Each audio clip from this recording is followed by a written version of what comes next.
থেকে মুক্ত করব। গোপালগঞ্জের সাধারণ মানুষের পাশে আমরা আছি।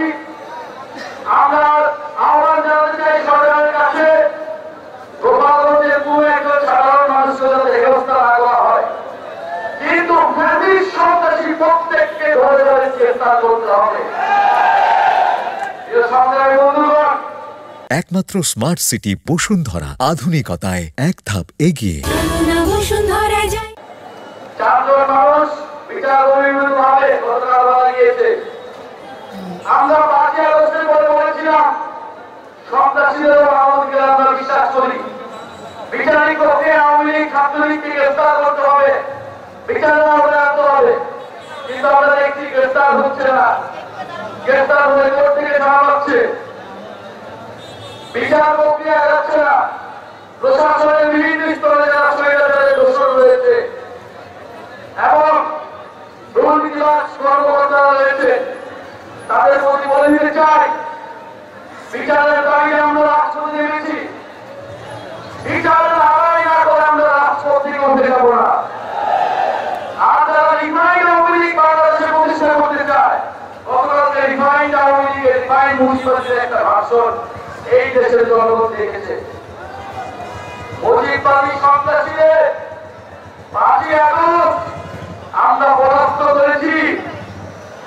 আমরা এখন সময় দিচ্ছি আইনি ভাবে, শান্তিপূর্ণ ভাবে এই সকল সন্ত্রাসীদের গ্রেফতার করা হোক।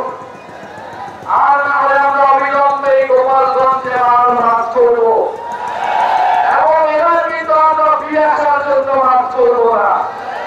গোপালগঞ্জের বাকি ও জনগণকে মুজিববাদ থেকে সম্পূর্ণভাবে চিরতরে মুক্ত করে তারপরে ফিরে আসবো। প্রিয় ফরিদপুরবাসী, আজকে ঐতিহাসিক 17ই জুলাই। এই 17 জুলাই আমাদের সংগ্রামী সদস্য সচিব আক্তার হোসেন এই গণঅভ্যুত্থানে প্রথম গ্রেফতার হয়েছিলেন, রাজবন্দী হয়েছিলেন গণঅভ্যুত্থানে বৈষম্যবিরোধী ছাত্র আন্দোলন থেকে। আজকে আমরা কফি মিছিল করেছিলাম শহীদদের জন্য। সেই গণঅভ্যুত্থানের সকল শহীদদের শ্রদ্ধার সাথে স্মরণ করি।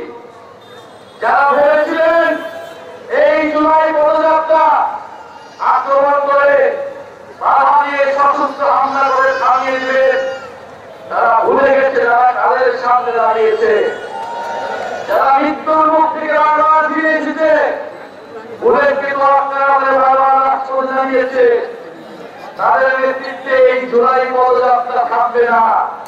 64টা জেলায় পদযাত্রা না করে আমরা ঘরে ফিরব না। এইটা বাংলাদেশের মানুষের কাছে আমরা ওয়াদা, এবং আমরা 3ই আগস্টের মধ্যে 64 জেলায় আমরা পদযাত্রা করব। 3ই আগস্ট আমরা শহীদ মিনারে আমরা ইস্তেহার এবং জুলাই সনদ ঘোষণাপত্রের দাবিতে আমরা জড়ো হব।